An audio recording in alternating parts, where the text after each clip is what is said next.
தென் மாநில முதலமைச்சர்கள் மாநாட்டில் நதிநீர் பங்கீடு தொடர்பாக கர்நாடக முதலமைச்சர் டி.கே. சிவக்குமார் பேச்சு.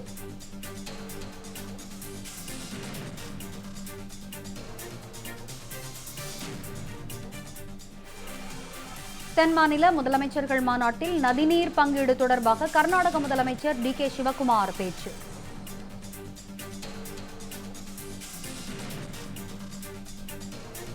ஒத்துழைப்பு அடிப்படையில் நதிநீர் பிரச்சினைகளை அணுக வேண்டும். கர்நாடக முதலமைச்சர் டி.கே. சிவக்குமார் விவரங்களை வழங்குவதற்காக இணைகிறார் செய்தியாளர் ஸ்ரீ சந்தோஷ். சொல்லுங்க, இந்த தென் மாநில முதலமைச்சர்கள் மாநாடு தொடங்கி நடைபெற்று வருது. நதிநீர் பங்கீடு தொடர்பாக கர்நாடக முதலமைச்சர் டி.கே. சிவக்குமார் பேசியிருக்கிறார். என்ன விவரங்கள் வழங்கலாம்? கோவளத்தில் இருக்கக்கூடிய நட்சத்திர விடுதியில் உள்துறை அமைச்சர் அமித்ஷா தலைமையில் தற்போது தென் மாநில முதலமைச்சர்கள் மாநாடு நடைபெற்று வருகிறது. இதில் பங்கேற்று இருக்கக்கூடிய கர்நாடக முதலமைச்சர் சிவக்குமார் தென் மண்டலத்தின் உரிமைகள் பாதுகாக்கப்பட வேண்டும் என்ற கருத்தையும் முன்வைத்து, குறிப்பாக தமிழகத்திற்கும் கர்நாடகாவிற்கும் பெரும் பிரச்சனையாக விளங்கி வரக்கூடிய நதிநீர் பங்கீடு மற்றும் மேகதாது குறித்தும் தொடர்ச்சியாக பேசுவார் என்றும் எதிர்பார்க்கப்பட்டது. அந்த வகையில் தான் தற்போது நதிநீர் பங்கீடு தொடர்பாக பேசியிருக்கிறார். அதன் வகையில் காவிரி, கிருஷ்ணா, துங்கபத்தாறு, பெண்ணாறு, பாலாறு உள்ளிட்ட தென்னிந்திய நதிகள் மாநில எல்லைகளை அறியாது என குறிப்பிட்டு பேசியிருக்கிறார். குறிப்பாக நதிநீர் பகிர்வை தாண்டி நதிநீர் ஒத்துழைப்பு உருவாக்க வேண்டும் என்ற கருத்தை என்பதையும் முன்வைத்து இருக்கிறார். தென் மாநிலங்களில் இந்தியாவில் மக்கள் தொகையில் சுமார் 20% கொண்டிருந்தாலும் கூட நாட்டினுடைய மொத்த உள்நாட்டு உற்பத்தியில் 33% பங்களிப்பதாக கூறியிருக்கிறார். மேலும் தென் தமிழ் மாநிலங்களினுடைய நாட்டின் பொருளாதார வளர்ச்சிக்கு முக்கிய பங்காற்றி வருவதாகவும் கர்நாடகாவை குறிப்பிட்டு கூறியிருக்கக்கூடிய அவர் 15வது நிதிக்குழுவில் கர்நாடகாவினுடைய வரி பகிர்வு 4.7%இலிருந்து 3.6% குறைக்கப்பட்டதால் கடந்த 6 ஆண்டுகளில் சுமார் 65,000 கோடி இழப்பு ஏற்பட்டதாக குறிப்பிட்டிருக்கிறார்.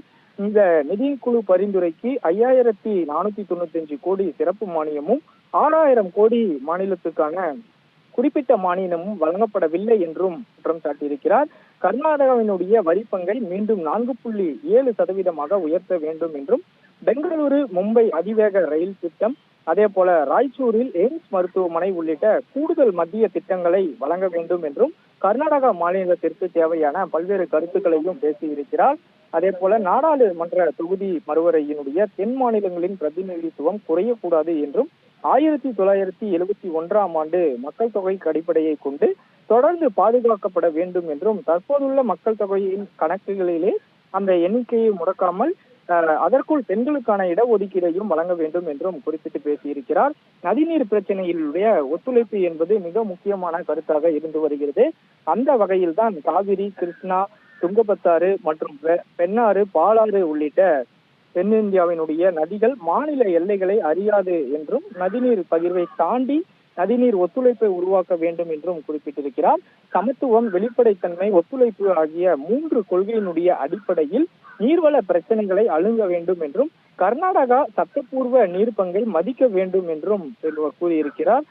மேலும் அவர்களுடைய மாநிலத்திற்கு தேவையான பல்வேறு கருத்துக்கள் என்பதையும் பகிர்ந்திருக்கக்கூடிய அவர் சுகாதார நிதி, கல்வி மற்றும் ஊட்டச்சத்து, ஏழைகளுக்கான வீடுகள், கடலோர அரிப்பு மற்றும் பேரிடர் நிவாரணம், கனிம வளங்கள், விவசாயிகளினுடைய ஆதரவு, கிராமப்புற நிதி உள்ளடக்கம் உள்ளிட்ட பல்வேறு விவகாரங்களையும் முன்வைத்திருக்கிறார். கனிம வளங்கள் தொடர்பான புதிய மசோதாவை மறுபரிசீலனை செய்ய வேண்டும் என்றும், போதைப் பொருள் கடத்தலை தடுக்க கடுமையான சட்டங்களையும் நடவடிக்கையும் மேற்கொள்ள வேண்டும் என்றும் மத்திய அரசை சிவக்குமார் கேட்டுக்கொண்டிருக்கிறார்.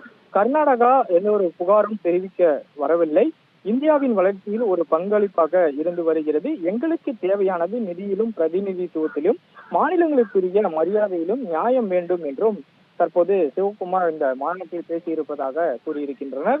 தொடர்ச்சியாக மத்திய அரசிடம் ஒப்படைக்கக்கூடிய அந்த கர்நாடகா மாநிலத்தினுடைய வளர்ச்சிக்காகவும் நதிநீர் பங்கை ஒத்துழைப்பு உருவாக்க வேண்டும் என்ற ஒரு வலியுறுத்தல் என்பதையும் இந்த மாநாட்டில் குறிப்பிட்டு கர்நாடக மாநில முதல்வர் டி.கே. சிவக்குமார் பேசியிருப்பதும் குறிப்பிடத்தக்கது. விவரங்களை வழங்கியமைக்கு நன்றி சந்தோஷ்.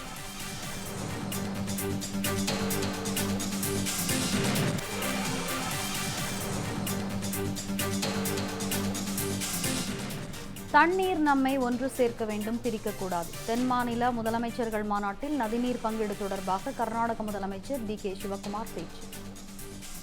ஒத்துழைப்பு அடிப்படையில் நதிநீர் பிரச்சினைகளை அணுக வேண்டும்.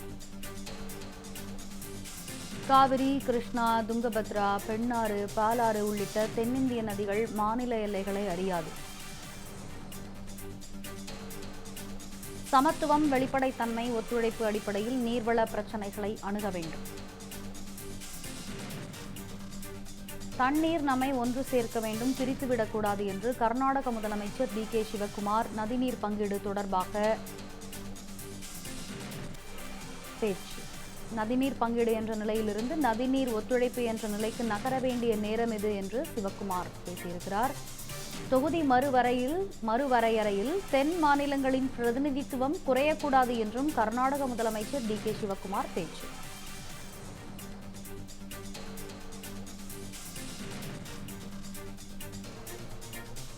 தென் மாநில முதலமைச்சர்கள் மாநாட்டில் நதிநீர் பங்கீடு தொடர்பாக கர்நாடக முதலமைச்சர் டி.கே. சிவக்குமார் பேச்சு.